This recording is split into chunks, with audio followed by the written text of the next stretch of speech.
Hi, romance readers. I am Liz Donatelli.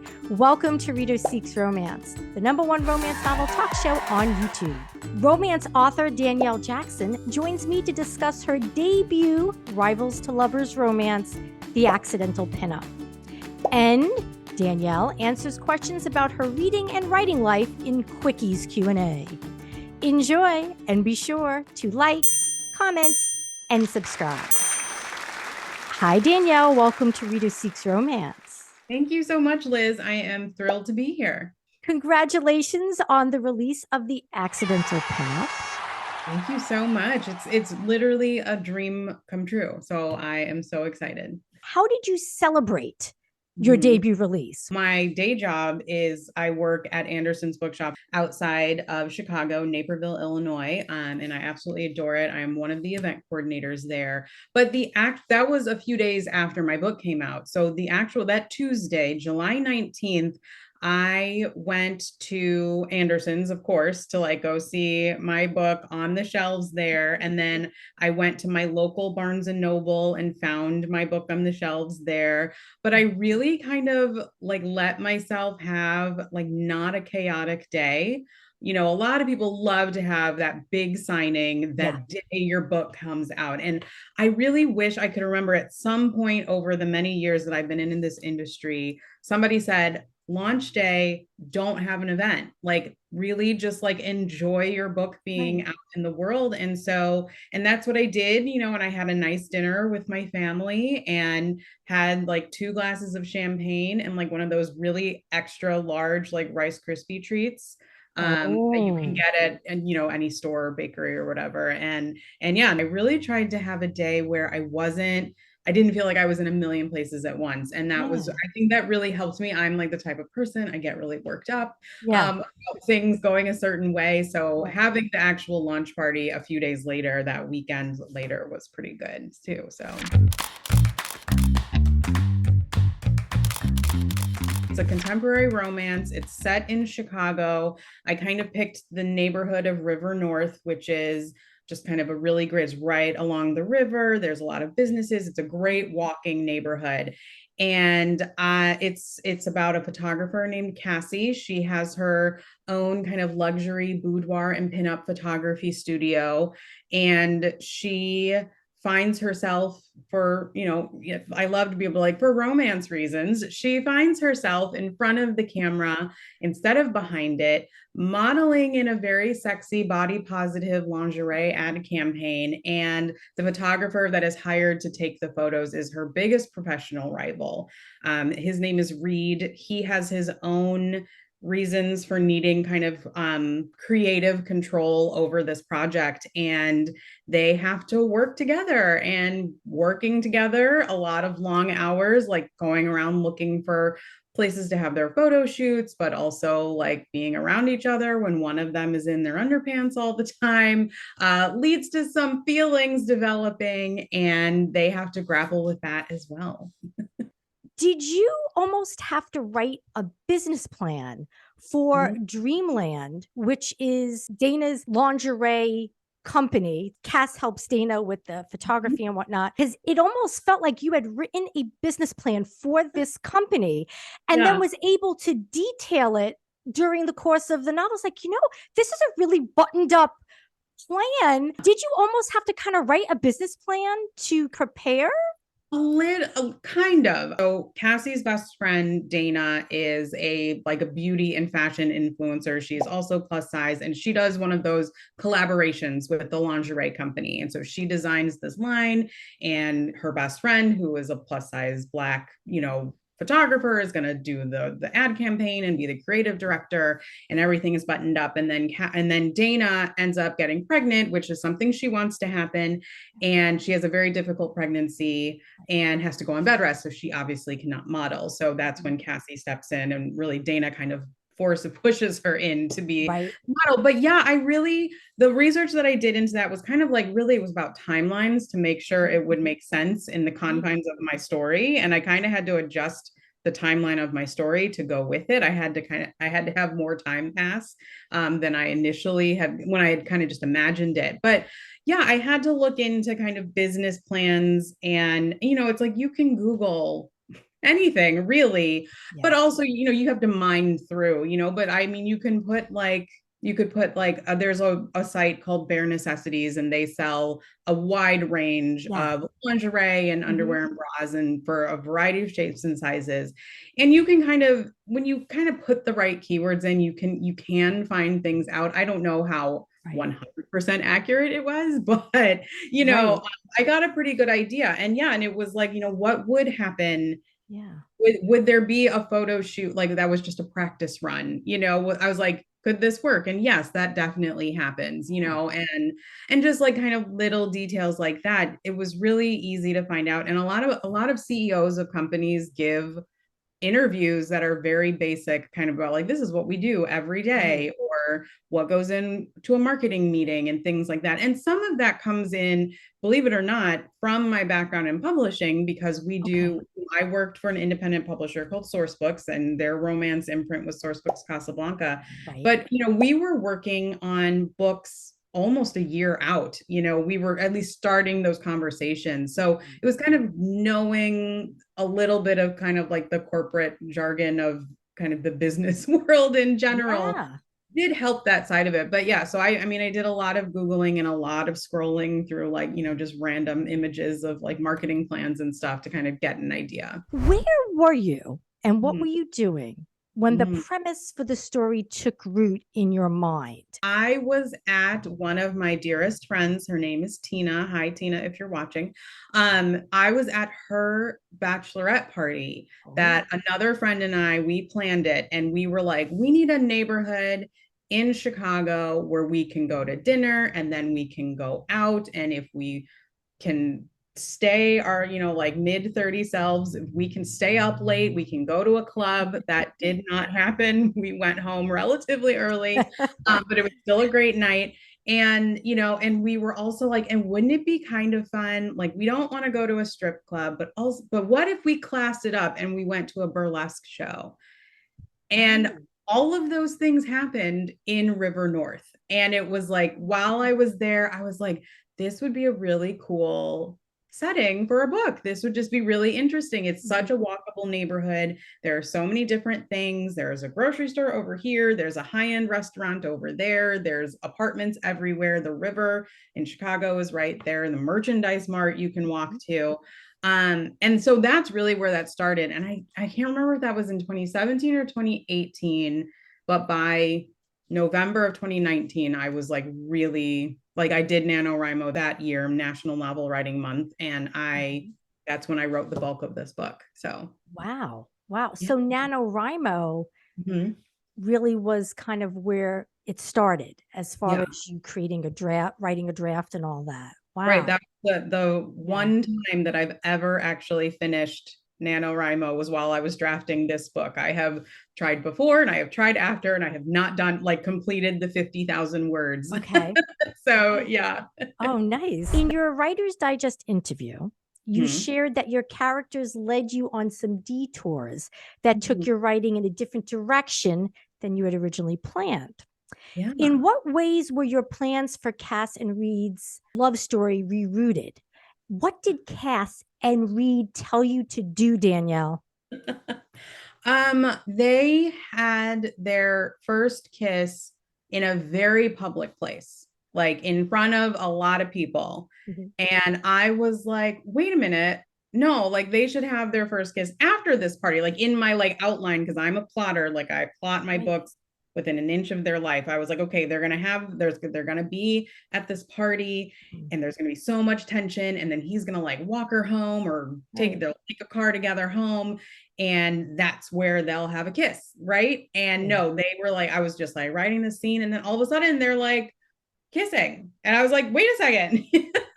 What do you mean? And then so I was like, okay, well, everyone kind of in their circles of friends have kind of been like, what's going on between you two? Like, you hated Yeah. each other a couple of months ago, and now you're hanging out for fun, and you invited him to the party, and yeah, so they like made out at a party.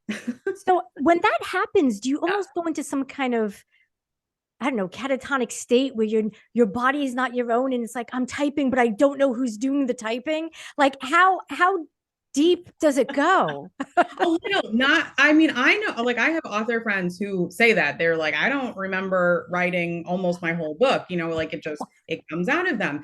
But I mean, I was just like, no, like, this is kind of going this way. And then I was like, this is happening? Okay, this is where they're kissing. So it's a little bit Wow. of both, I think. Yeah. Okay. Do you hope that your characters speak to you more with each book or less? Because it's like then you start to almost lose a little bit of control over the plotting that you do, I suppose. So even though you are your characters Yeah. in a way. Uh, I Yeah, no, I know what you mean. I like this question because in one way, for me yeah. personally, because especially when it comes to writing, I'm so type A about like Mhm. how I do plot my books. I mean, Right. I allow for things to change, obviously, like I just explained, but I think it could be interesting to kind of let them have a little bit more control, if you will, or Yeah. maybe I could try being like writing by the seat of my pants, like being a pantster for like, Yeah. I don't know, maybe a couple of chapters or something. I don't know if I can go Yeah. a whole book yet, but yeah. Right, right. Yeah. I don't know about the person who said that they don't even remember writing the book. That actually is scary. That's not fun. It's like, what is your editing process like when you like go back and you do read it? Like, what happens? Right. It's like editing a stranger's book. It's like I don't have any Maybe. context for some of these choices. Yeah, that's going to haunt my dreams tonight. Now, you touched upon some of the research earlier that you did in conjunction with writing the novel. What else did you research? Anything of note that you were like, "Oh, wow, that was shocking," or "That's pretty cool." So, like I said, I started writing this book in November of 2019. So when I was really revising it and going, and I signed with my agent, and then that summer, the summer of 2020, where no one was doing anything because it was the height of the pandemic, Yeah. I made my family, my husband and my daughter, we would just go drive to Chicago. We're about an hour west of Chicago. So we would drive into the city. Okay. And I was just like, let's just drive through River North, like up and down every street so I Yeah. can make sure the kind of fictional River North makes sense. And like where am I fibbing with the boundaries? Because I definitely am like native Chicagoans, I'm Mhm. sure, gonna be like, that is not where Mariano's is. That is where Whole Foods is. And I was like, but I switched them for my story just for this fictional River North. Yeah. So yeah, we went to Chicago. I mean, every other week probably for a couple of months just driving that was really fun. The other thing I will say is related to the lingerie line. I did Mhm. do like I just like looked at lingerie, like a lot of lingerie Okay. to get ideas because I had this idea but I was like, does this make sense and Right. can it be done? And so yeah, so I looked at a lot. Like one of my biggest influences is Rihanna's lingerie line, Savage X Fenty. And then Mhm. there's another company called Playful Promises that has like a really just beautiful, gorgeous. They're based in the UK, but they do have like merchandising in Mhm. the US as well. And yeah, they have a lot of fun. And both of them do kind of these collaborations with different people. So that Right. also helped with that as well. I selected a discussion question from the reader's guide at the back of your novel, The Accidental Pinup, and I'm going to ask you to answer. I'm Okay. assuming you came up with these questions to I begin with? did. I did. Okay. Well, I'm going to ask you one of your own questions. Awesome. Okay. Boudoir and pinup photography have grown in popularity in recent years, empowering all forms of beauty and personal expression. Have you ever had or considered a sexy photo shoot? No. Okay. That's my number one, the number one question I get asked is, have I done one? And I haven't. And I don't really, I mean, I'm doing this interview and I can be very extroverted, but I am painfully introverted. Okay. And so I think I was I was like living vicariously through this book a little bit Ah, because okay. I know a lot of people who have done it and they've absolutely adored it and loved Hmm. it and were surprised that number one, after like the first 5 minutes, they were super comfortable, but Yeah. then also how empowered they felt from the experience, not even the final product, and then Right. then they see the final product, they're like, whoa, I had no idea that weird way this person had me contorted would look Yeah. like that, and so I mean, there's something to say. I'm, never say never, but as of Right. right now, no, I have not done Okay. a boudoir photo shoot. Okay. All right. That's fair. Yeah. I would enjoy the experience, but Mhm. I wouldn't really want the pictures afterwards because, like, what am I going to do with the pictures? I mean, Yeah. I don't think my husband wants the pictures. I mean, what is he going to do with it? Maybe he does. Put it in his wallet? Yeah, I don't right. know. That's just weird. That's weird. Yeah. But I would enjoy the experience. You feel Yeah. like you're not yourself almost, and you're just living a fantasy. And I would like that. Yeah. But it's like I'd be like, oh, you could just keep the pictures. I Yeah. don't need them. I don't need them. As you mentioned, you are the publicity and events coordinator at Anderson's Bookstore in the greater Chicago area. You also co-host Fresh Fiction Podcast. Previously, you worked as the editorial manager at Fresh Fiction Online and worked as a publicist at book publisher Sourcebooks. So you have an insider's knowledge of publishing and fiction trends and readers' tastes. How does your collective experience shape your romance writing style and your approach to storytelling? Oh, that's great. So I love this question. I think for me, it made me realize that I can't write to trend. No one should. You should write the story that you want to tell. I think it's glaringly obvious when someone writes to try to like capitalize on the market, if you Mhm. will. Sometimes it works, sometimes it doesn't. I think more times than not, it doesn't. But yeah, it was more about, I think I went in knowing how little control authors have. Right. And that, how once you write the book, like then it is out of your hands. You write Right. the book and you send it to if you decide to traditionally publish, like once it is done and they accept it and you get paid and and that's it, Yeah. and they kind of take it and run. I do Right. think my background helped me just kind of anticipate like what to expect a little bit. Mhm. Um, excuse me. I was a publicist, so I didn't do anything editorial. So Right. for first of all, I had no idea how many times I was actually going to reread this book before it came out, before Yeah. they said it was ready to be like copy edited. You read your Right. book so many times. Um, but I do think like especially once discussions about what bookstores it was going to go into and Mhm. like the marketing and PR efforts that were going to go into it. I think it was Yeah. more like, okay, like this is the part of it I know, and I'm very pleased with everything that the Berkeley marketing and PR team did. They are fantastic at what they do. So, but yeah, it really, I try not to let it get into my head Mhm. when I'm drafting, especially like when I'm trying to write something completely new. I just am writing to write for fun. Okay. Um, so yeah, I don't think for me it has not changed my process too much or affected my process too much.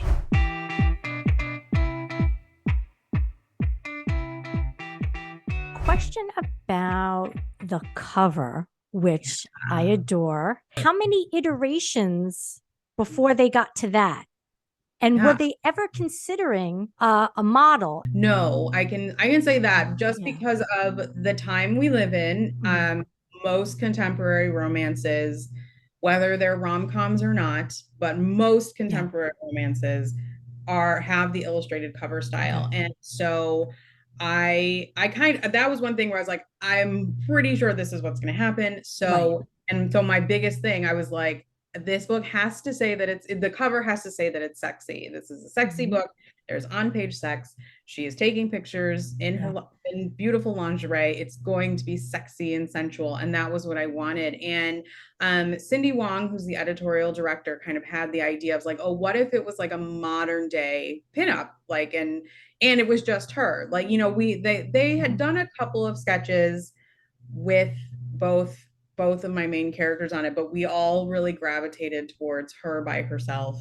And I really loved the idea of like taking the pinup form Yeah. and and modernizing it and putting this beautiful black plus size woman on the cover. So yeah, so the cover, so that was really the biggest conversation we had. Okay.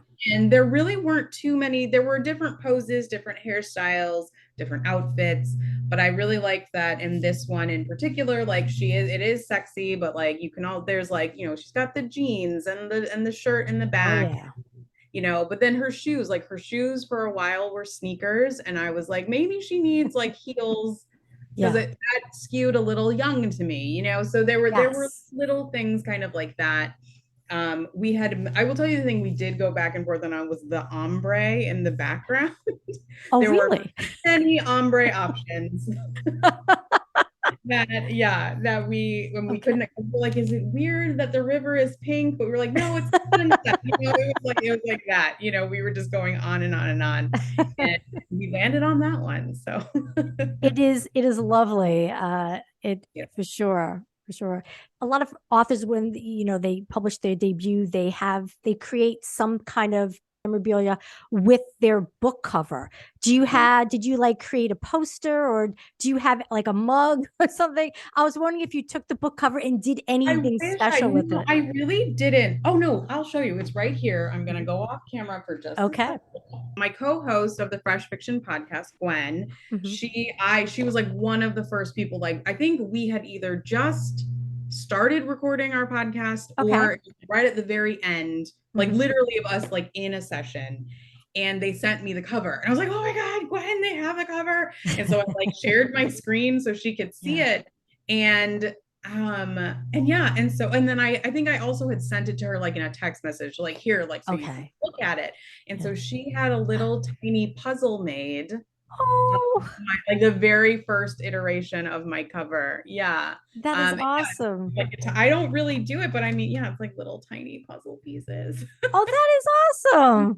And so that was like that is something that I'm gonna remember because I think it's such a great gift for like a debut author. I think so, like all of my author friends, like when you get a book cover and you share it with me, get Yeah. excited, you're getting a puzzle. um but I'm trying to think, you know what? One thing that my husband did that I had like shared with him, I was like, oh, this is such a cute idea. And it just worked out. The timing was right around Valentine's Day. My publisher's marketplace deal, like it's usually like a Yes. Hmm. rectangle. And Yes. he put that on a coffee mug, which is really lovely. Oh, that's awesome. That's so special. I don't know if I remember the very first one because I started stealing my mom's romance novels when I was like 10 or 11. Okay. Where I had no idea what was going on, but then a few Hmm. years later, I kind of figured things out. But I do remember when I was 16, I think, my mom was like, I'm going to give her a romance novel to read, like, because she was a big Really? romance reader. So I was 16 Oh, and wow. she gave me Born in Fire by Nora Roberts. Like, of Oh. course, the first one that I really remember is by Queen Nora. Um, Hmm. and she was like, I think you would really like this book. It's one of my favorites. It's one of the books set, or one of her trilogies set in Ireland, so it's very atmospheric and Right. countryside and everything. And I think that was the right time for me to like read, because I was like, in my mind I was like, I read this. Yeah. But it was like the right time for me to reread it, and for my mom to give it to me, to be like, here's this book that I really love, but then also like sharing her Yeah. love of romance with me at the Right. time she deemed appropriate, which she had no idea until I was like 30 that I was like stealing her romance novels. I was that young. She's very sweet. My mother, she has her PhD. She's absolutely brilliant, but some things go right over her head. Right, right. Now, have you ever met Nora Roberts? I have very, very briefly. I think it was in 2008 at Okay. the Romance Writers of America National Conference. Yeah. Yeah.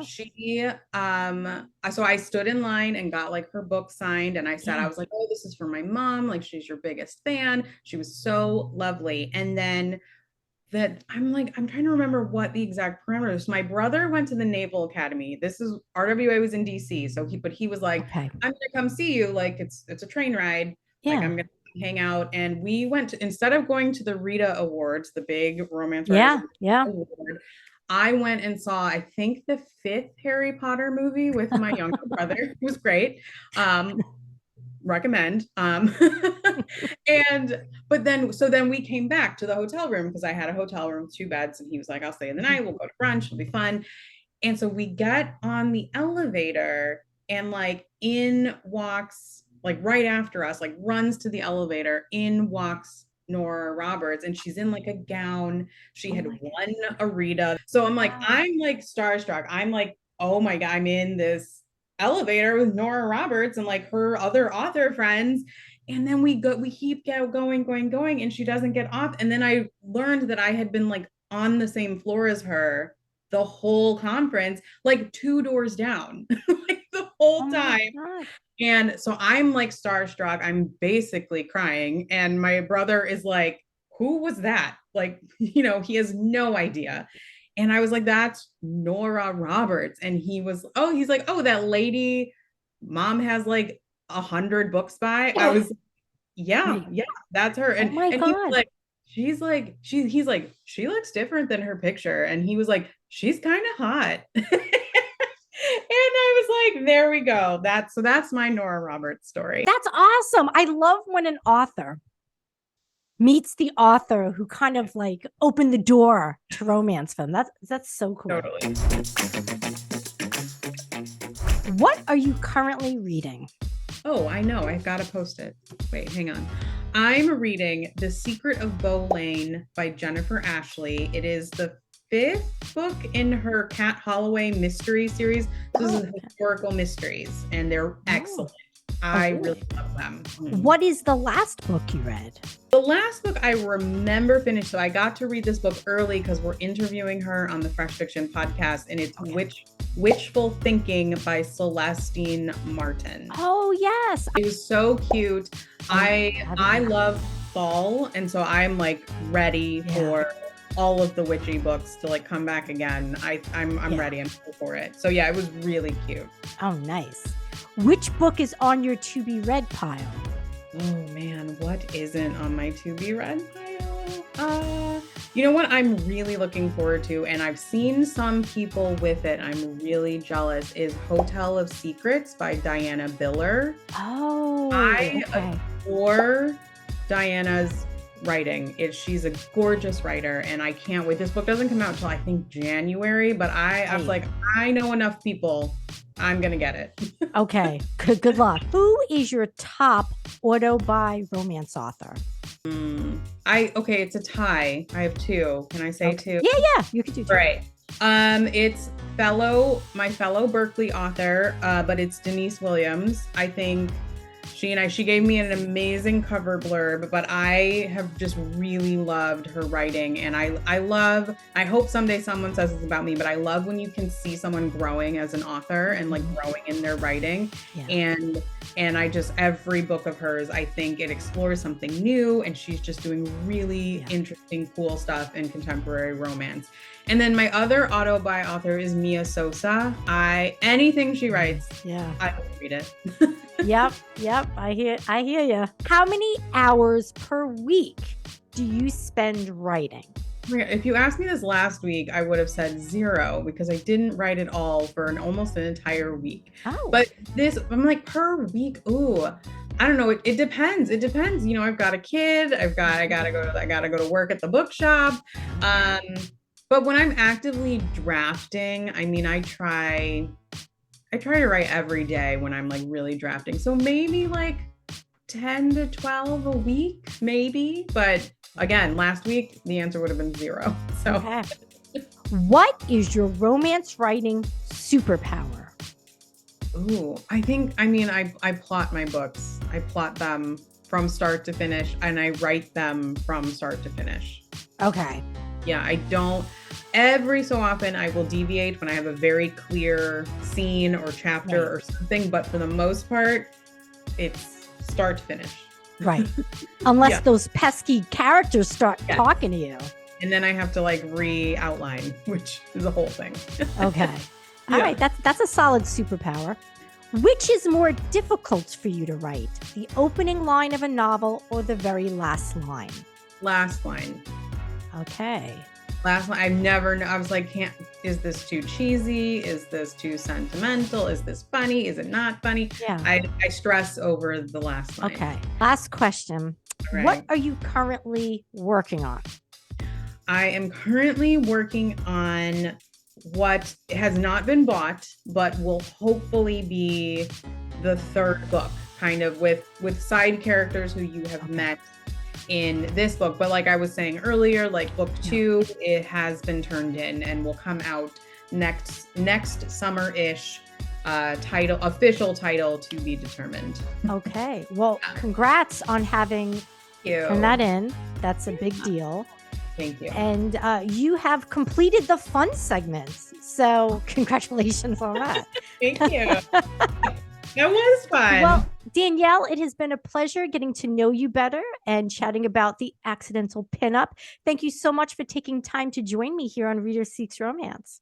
Yes, thank you so much. I have to say, I love your interviews. They're always so fun. And I love they're a little silly and we get to talk about things you don't always talk about in interviews like this. So Why, thank you.